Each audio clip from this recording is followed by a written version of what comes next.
Are you looking for to fix Instagram comments not showing issue? Then you're on the right video.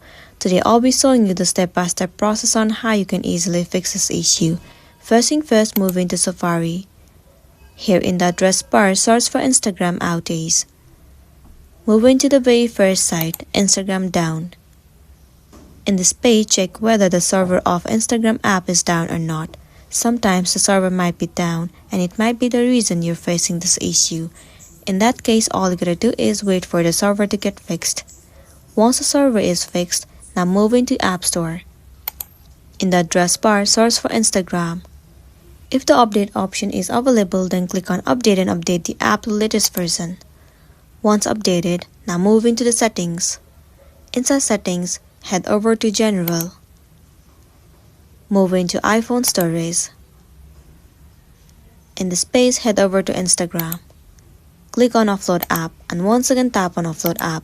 It will clear the cache and the storage of the application. This should definitely fix the issue that you have been facing. So that's the end of the video. If this video really helped you, give it a like and check out our next tutorial. Thank you.